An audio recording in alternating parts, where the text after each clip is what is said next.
The single most straightforward and practical way to improve our presentations is to spend more time working on them. That's it. The more time we spend on a presentation, the better it'll be. And if you think about it, the reasons are kind of obvious. For instance, spending more time focusing on the words we intend to say means we can refine our word selection, which will in turn improve the presentation's overall efficiency, organization, and flow. Spending more time developing our slides means we can make them both more useful and pleasing. Dedicating time to timing means we can better control how long each section is, ensuring we spend most time on what matters most. And the more we work on a presentation, the more opportunities we'll have to catch any inconsistencies, redundancies, or errors. Beyond all of that, spending more time making presentations will also help us get better at making presentations because, well, doing a thing is an essential part of getting better at that thing. But that's not what this video is about. Because based on my experience, spending more time making a presentation is the one thing that many, if not most, presenters simply cannot or will not do. In fact, in a recent presentation I gave, where I suggested taking 1 hour of work for every minute of presentation, so like 10 hours of work for a 10-minute talk, the audience laughed. They audibly, heartily laughed. But that's where we're at with presentations, so as much as I've already made my opinion clear, today I will acquiesce to this seemingly immutable limitation and offer a number of suggestions that will make our presentations better while not demanding presenters spend more time working on them. So, suggestion number 1, reduce the volume of information on each slide by at least half. To be clear, I'm not suggesting we present less information, but rather that we limit our per slide volume in favor of a greater number of easier to read slides. So all this requires is that when we're making slides, we select new slide twice as often. Now I know there are quite a few people who associate number of slides with duration of the talk, but that's just not how time works. A 10-minute talk with 10 full slides will not be inherently longer or shorter than the same talk with 20 half-full slides. Affording content sufficient space costs neither time in preparation nor in presentation. All this does is make content easier to see and easier to read, and there really is no reason to stop at half. I recently saw a presentation where each overcrowded slide featured a bullet list, a figure, and a graph. And in this admittedly familiar overstuffed layout, a little aside, I actually think this choice is based on the feeling that we're trying to symbolically represent how busy we are by making our slides visually really busy. Anyway, in the presentation I saw, each of these slide segments also included copious amounts of dense, tiny, unreadable text. So choosing to specifically put each of these elements on its own readable slide, or more generically choosing to only include slides where the text or other content is actually legible, again, it doesn't take more time, just a modicum of discernment. My second suggestion is to avoid filling in the majority of PowerPoint's suggested slide titles. We don't even have to delete them. If we don't write in the provided boxes, they just won't appear during the presentation.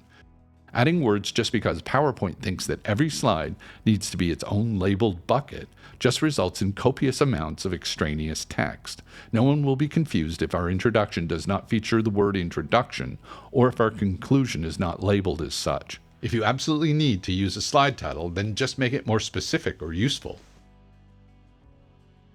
My third suggestion is to lose the bullets. Now, this is a common refrain from me, but in this case, I'm not even being so radical as to suggest replacing the agrammatic lists of sentence fragments.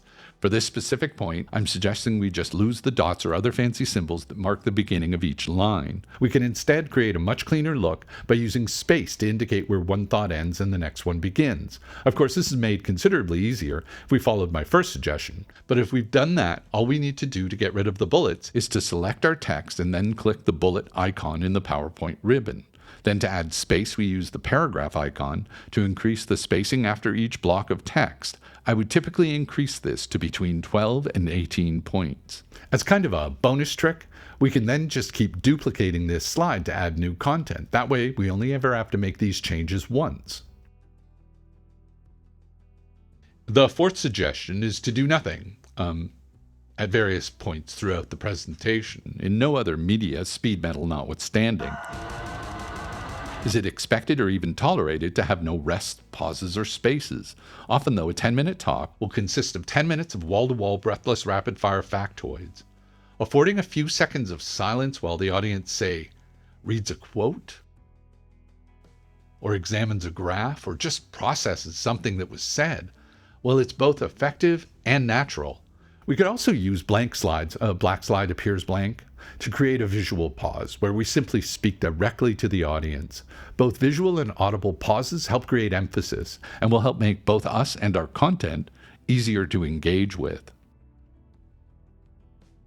Tactic 5 will dramatically improve the flow of a presentation. For most of the presentation, plan to talk between your slides and try to avoid ending a thought and a slide simultaneously, meaning we should always be continuing a thought when switching from one slide to the next. And when we take pauses, we should take them while there's still content on the slide. If we're working from an already finished slide deck, one tactic would be to simply move the last point of each slide to become the first point of the next slide, and so on. Then if at any point we choose to finish a thought at the end of a slide, it'll feel like a deliberate section break or a conclusion. This is absolutely consistent with how most film, television, and social media content are edited, and will significantly improve a presentation's sense of continuity. And finally, tip 6 is to when you practice out loud. It's really common for presenters, because of habit or context, to only rehearse in their own head. Now, assuming we intend to practice at all, doing so out loud should not add more time. Although, if we're willing to spend some time to set up some headphones, we can make this even more effective. Practicing what we plan to say while hearing our voice reasonably loudly through headphones will go a long way in helping us really hear what we're saying, which of course will help us catch any issues with what we plan to say or how we plan to say it. So those are my 6.5 tactics for making presentations better while mostly not adding to the time it takes. Now, of course, the irony of all of this is how unlikely it is that anyone who won't spend more time making their presentation would actually find 5 minutes to listen to a video about it, but well, who knows? And this in no way actually changes the fact that spending more time on a presentation is still the best choice. But at the very least, these suggestions should, at least moderately, help people make better presentations, whether they intend to spend more time on them or not.